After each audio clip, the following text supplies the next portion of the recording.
Matthew chapter 16. One day the Pharisees and Sadducees came to test Jesus, demanding that he show them a miraculous sign from heaven to prove his authority.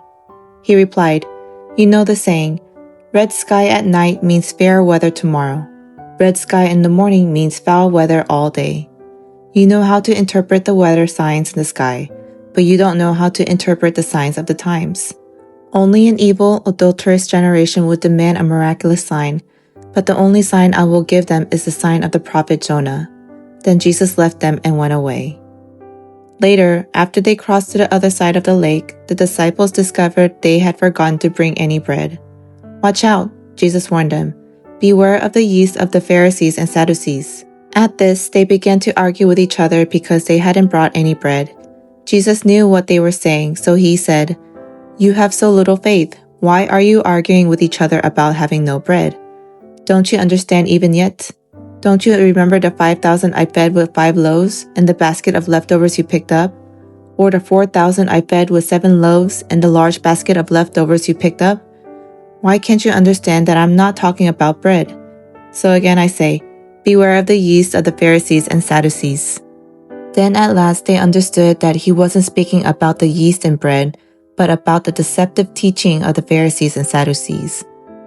When Jesus came to the region of Caesarea Philippi, he asked his disciples, "Who do people say that the Son of Man is?"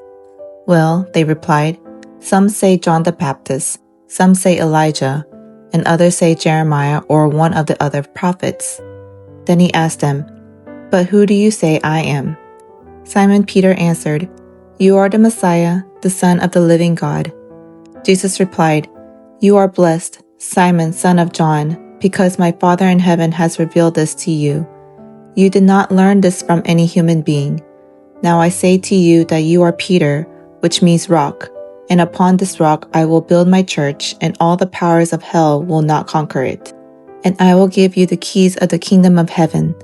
Whatever you forbid on earth will be forbidden in heaven, and whatever you permit on earth will be permitted in heaven." Then he sternly warned the disciples not to tell anyone that he was the Messiah. From then on, Jesus began to tell his disciples plainly that it was necessary for him to go to Jerusalem, and that he would suffer many terrible things at the hands of the elders, the leading priests, and the teachers of religious law. He would be killed, but on the 3rd day he would be raised from the dead. But Peter took him aside and began to reprimand him for saying such things. "Heaven forbid, Lord," he said. "This will never happen to you." Jesus turned to Peter and said, "Get away from me, Satan. You are a dangerous trap to me.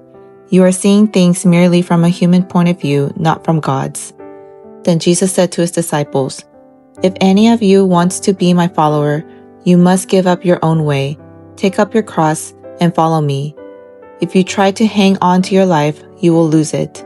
But if you give up your life for my sake, you will save it. And what do you benefit if you gain the whole world but lose your own soul? Is anything worth more than your soul? For the Son of Man will come with his angels in the glory of his Father and will judge all people according to their deeds. And I tell you the truth, some standing here right now will not die before they see the Son of Man coming in his kingdom." Amen. This chapter is a key turning point in revealing Jesus' identity and his ministry of the cross. When Jesus asked, "Who do you say I am?" what was Simon Peter's answer? "You are the Messiah, the Son of the living God."